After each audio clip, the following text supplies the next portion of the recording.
नमस्कार। प्रांजल ज्ञान गंगा में आप सभी का स्वागत है। हम संक्षिप्त महाभारत का पाठ कर रहे हैं जिसमें कि वन पर्व चल रहा है। कल हमने पाठ में द्रौपदी और भीमसेन की बातचीत को सुना था। आज हम कीचक और उसके भाइयों का वध और राजा का शैरेंद्री को संदेश की कथा को सुनेंगे। वैशंपायन जी कहते हैं, राजन, इसके बाद भीमसेन रात्रि के समय नृत्यशाला में जाकर छिपकर बैठ गए और इस प्रकार कीचक की प्रतीक्षा करने लगे जैसे मृग सिंह की घात में बैठा रहता है। इस समय पांचाली के साथ समागम होने की आशा से कीचक भी मनमानी तरह से सज धज कर नृत्यशाला में आया। वह संकेत स्थान समझकर नृत्यशाला के भीतर चला गया।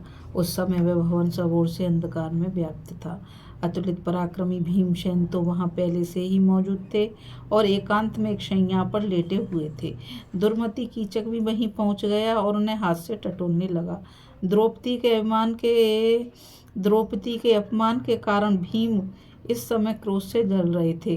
काम मोहित कीचक ने उनके पास पहुंचकर हर्ष से उन्मत्त चित्त हो मुस्कुराकर कहा, शुभ्रु, मैंने अनेक प्रकार जो अनंत धन संचित किया है वह सब मैं तुम्हें भेंट करता हूँ तथा मेरा जो धन रत्नादि से संपन्न सैकड़ों दासियों से सेवित रूप लावण्यमयी रामणीन रत्नों से विभूषित और कीणा एवं रति की सामग्रियों से सुशोभित भवन है, वह भी मैं तुम्हारे लिए निछावर करके मैं तुम्हारे पास आया हूँ।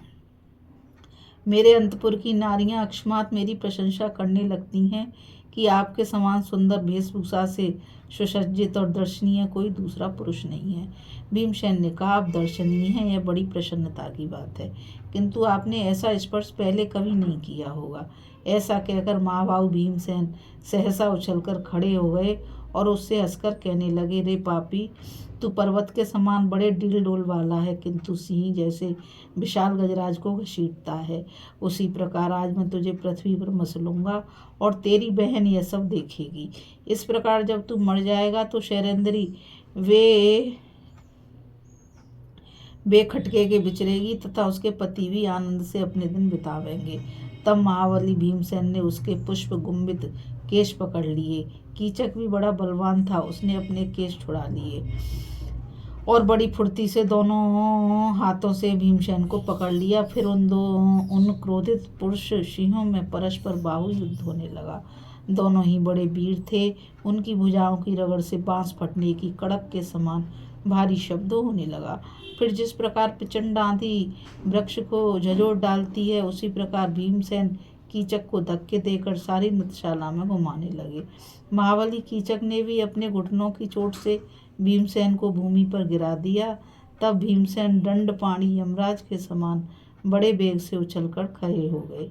भीम और कीचक दोनों ही बड़े बलवान थे। इस समय स्पर्धा के कारण वे और भी उन्मत्त हो गए तथा आधी रात के समय उस निर्जन नाट्यशाला में एक दूसरे को रगड़ने लगे। वे क्रोध में भरकर भीषण गर्जना कर रहे थे। इससे वे भवन बार बार गूंज उठता था। अंत में भीमसेन ने क्रोध में भरकर उसके बाल पकड़ लिए और उसे थका देकर इस प्रकार अपनी भुजाओं में कस लिया जैसे रस्सी से पशु को बांध देते हैं। अब कीचक फूटे हुए नगारे के समान जोर जोर से डकराने और उनकी भुजा से छूटने के लिए छटपटाने लगा, किंतु भीमसेन ने उसे कई बार पृथ्वी पर घुमाकर उसका गला पकड़ लिया और कृष्णा के कोप को शांत करने के लिए उसे घोटने लगे। इस प्रकार जब उसके सब अंग चकनाचूर हो गए और आंखों की पुतलियां बाहर निकल आईं, तो उन्होंने उसकी पीठ पर अपने दोनों घुटने टेक दिए और अपनी भुजा से मरोड़कर पशु की मौत मार डाला।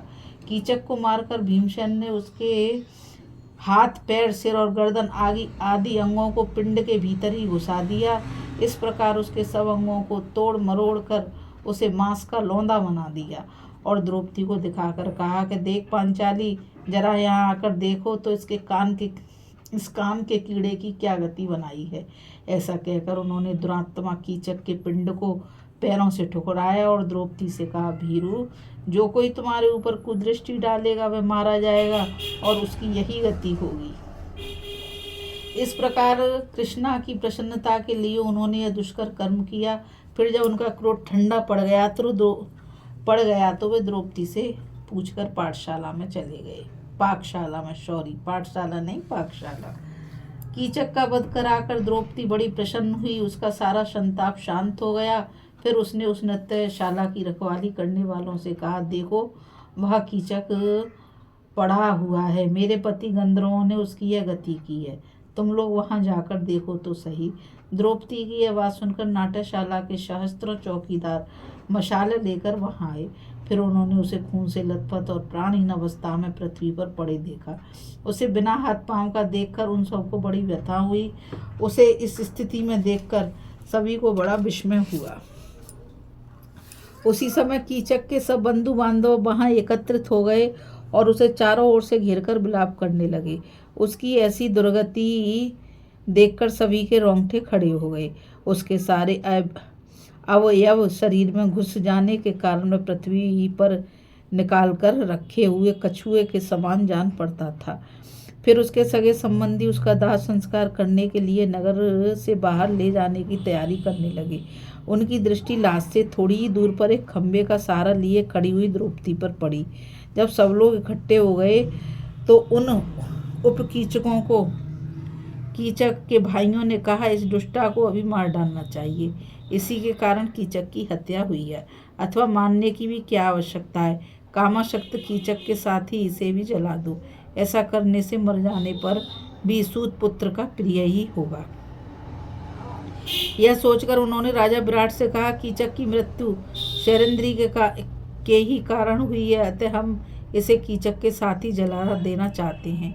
आप इसके लिए आज्ञा दीजिए। राजा ने सूतपुत्रों के पराक्रम की ओर देखकर शैरेंद्री को कीचक के साथ जला डालने की सम्मति दे दी। बस उपकीचकों ने भय से अचेत हुई कमल नैनी कृष्णा को पकड़ लिया और उसे कीचक की रथी पर डालकर बांध दिया। इस प्रकार वे रथी उठाकर मरघट की ओर चले। कृष्णा सनाथा होने पर भी सूत पुत्रों के चंगुल में पड़कर अनाथ की तरह विलाप करने लगी और सहायता के लिए चिल्ला चिल्ला कर कहने लगी, जय जयंत विजय, जैतसेन और जयदल, मेरी टेर सुने। ये सूत पुत्र मुझे लिए जा रहे हैं। जिन बेगवान गंधर्वों के धनुष की प्रत्यंचा का भीषण शब्द संग्राम भूमि में वज्राघात के समान सुनाई देता है और जिनके रथों का घोष बड़ा ही प्रबल है, वे मेरी पुकार सुने। हाय, ये सूत पुत्र मुझे लिए जा रहे हैं। कृष्णा की यह दीन वाणी और विलाप सुनकर भीमसेन बिना कोई विचार किए अपनी सैया से खड़े होकर कहने लगे, शैरेंद्री, तू जो कुछ कह रही है वह मैं सुन रहा हूँ, इसलिए अब इन सूत पुत्रों से तेरे लिए कोई भय की बात नहीं है। ऐसा कहकर वे नगर का परकोटा लांघकर बाहर आए और बड़े तेजी से शमशान की ओर चले। वे इतने वेग से गए कि सूत पुत्रों से पहले ही मरघट में पहुंच गए। चिता के समीप उन्हें ताड़ के समान एक 10 व्याम लंबा वृक्ष दिखाई दिया। उसकी शाखाएं मोटी मोटी थीं तथा ऊपर से वह सूखा हुआ था। उसे भीमसेन ने भुजाओं में भरकर हाथी के समान जोर लगाकर उखाड़ लिया और उसे कंधे पर रखकर दंडपाणी यमराज के समान सूत पुत्रों की ओर चले। उस समय उनकी जंघाओं से टकराकर वहां अनेकों बड़ पीपल और ढाक के वृक्ष गिर गए। भीमसेन को सिंह के समान क्रोध पूर्वक अपनी ओर आते देखकर सब सूतपुत्र डर गए और भय एवं विषाद से कांपते हुए कहने लगे, अरे देखो, यह बलवान गंधर्व वृक्ष उठाए बड़े क्रोध से हमारी ओर आ रहा है। जल्दी ही शैरेंद्री को छोड़ो। इसी के कारण हमें यह भय उपस्थित हुआ है। अब तो भीमसेन को वृक्ष उठाए देखकर वे सब के सब शैरेंद्री को छोड़कर नगर की ओर भागने लगे।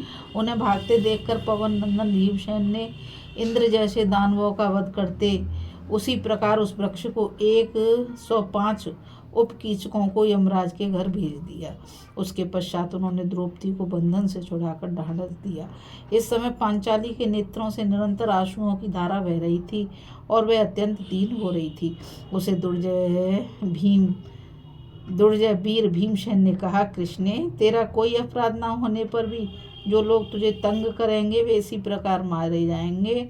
तू चिंता ना कर, अब तू नगर को चली जा, तेरे लिए कोई भय की बात नहीं है।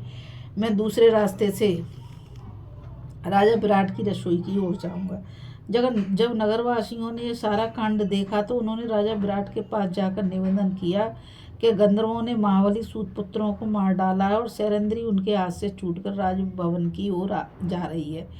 उसकी यह बात सुनकर महाराज विराट ने कहा, आप लोग सूत पुत्रों की अंत्येष्टि क्रिया करें, बहुत से सुगंधित पदार्थ और रत्नों के साथ सब कीचकों को एक ही प्रज्वलित चिता में जला दो।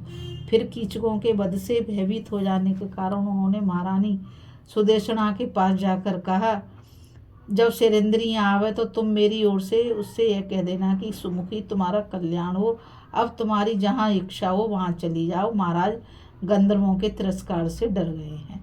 राजन, जब मनस्विनी द्रौपदी सिंही सी डरी हुई मृगी के समान अपने शरीर और वस्त्रों को धोकर नगर में आई तो उसे देखकर पूर्ववासी लोग गंधर्वों से भयभीत होकर इधर उधर भागने लगे तथा किन्हीं किन्हीं ने नेत्री मूंद लिए। रास्ते में द्रौपदी नृत्यशाला में अर्जुन से मिली, जो उन दिनों राजा विराट की कन्या को नाचना सिखाते थे। उन्होंने कहा, शैलेंद्री, तू उन पापियों के हाथ से कैसे छूटी और वे कैसे मारे गए? मैं सब बातें तेरे मुख से ज्यों की त्यों सुनना चाहती हूँ। शैलेंद्री ने कहा, बृहन्नले, अब तुम्हें शैलेंद्री से क्या काम है, क्योंकि तुम तो मौज में इन कन्याओं के अंतपुर में रहती हो। आजकल शैलेंद्री पर जो जो दुख पड़ रहे हैं उनसे तुम्हें क्या मतलब है? इसी से मेरी हंसी करने के लिए तुम इस प्रकार पूछ रही हो। बृहन्नला ने कहा, कल्याणी, इस नपुंसक योनि में पड़कर बृहन्नलावी जो महान दुख पा रही है उसे क्या तू नहीं समझती? मैं तेरे साथ रही हूँ और तू भी हम सब के साथ रहती है, भला तेरे ऊपर दुख पड़ने पर किसको दुख ना होगा।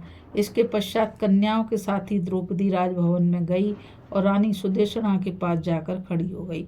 तब सुदेशना ने राजा विराट के कथनानुसार उससे कहा, भद्रे, महाराज को गंधर्वों से तिरस्कार होने का भय है। तू भी तरुणी है और संसार में तेरे समान कोई रूपवती भी दिखाई नहीं देती। पुरुषों को विषय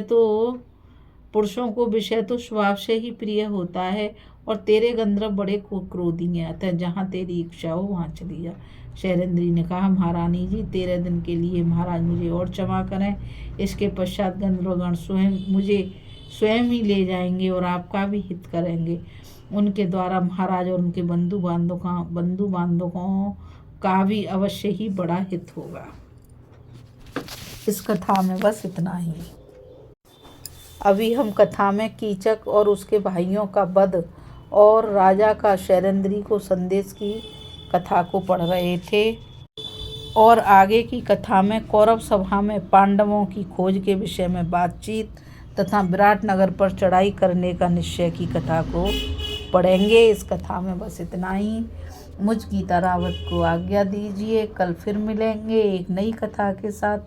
और मैं आप सभी से यही कहना चाहूँगी कि इस चैनल को आप सभी ज़्यादा से ज़्यादा लाइक, शेयर और सब्सक्राइब कीजिए ताकि यह अमूल्य ज्ञान अधिक से अधिक लोगों तक पहुँच सके। इस कथा में बस इतना ही। राधे राधे, नमस्कार, जय श्री कृष्णा।